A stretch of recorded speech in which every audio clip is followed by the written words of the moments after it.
One evening, Thomas brought his last train to the junction. Percy was glad to see him. "Are you on your way to the big station, Thomas?" "Yes, I am. Why?" "Because I'm going there, too. I think something's up." Toby looked up at the sky. "Where?" "Not up there. Down here," laughed Thomas. "How can something be up when it's down?" Thomas was too excited to explain. "Bust my buffers! Look over there!" Mavis, BoCo, Bill, Ben, Donald, Oliver, and Douglas paraded past. "Good evening, you three," whistled Donald. "Aren't we all a fine sight?" "Very splendid indeed," admired Toby. "Sorry we can't stop. Sir Topham Hatt wants us all together at the station." "What is this about?" asked Thomas. "Sir Topham Hatt has a plan," answered his driver. "Come on." So they followed the other engines to the big station at the end of the line.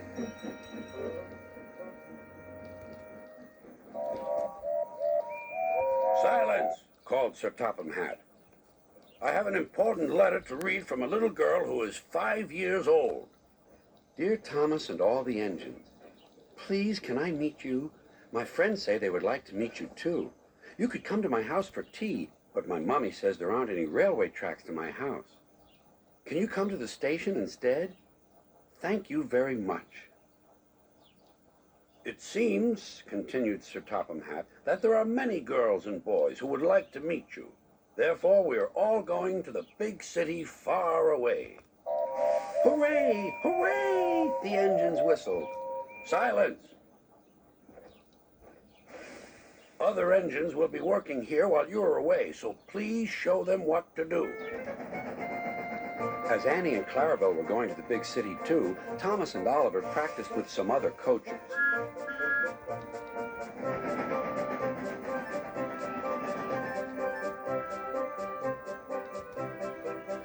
Thomas grew more and more excited. Too excited for his own good. "I'm glad I'm a splendid engine," he puffed. "Sir Topham Hatt thinks I'm really useful. I had a race with Bertie once. I whooshed through the tunnel and stopped an inch from the buffers." Then Thomas made his mistake. "Just like this," he boasted.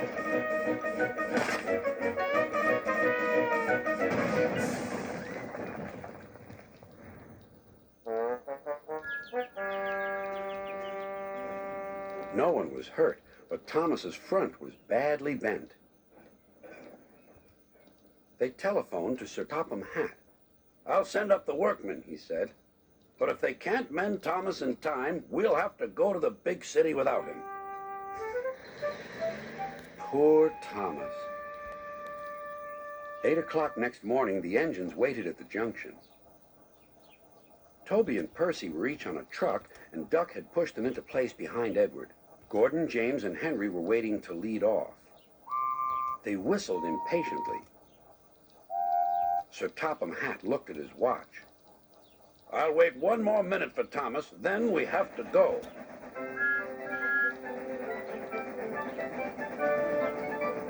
"Oh, thank goodness you're still here," panted Thomas.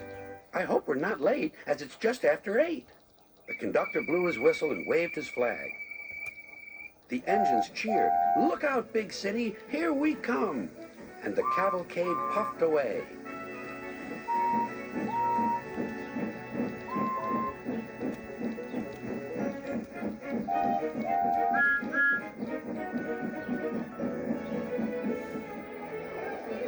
Later in the big city, all the engines were lined up in a splendid shed. The children were delighted to meet their friends. "I'm glad the little girl wrote to us," whispered Thomas to Percy. "Isn't it wonderful what happiness a letter can bring?"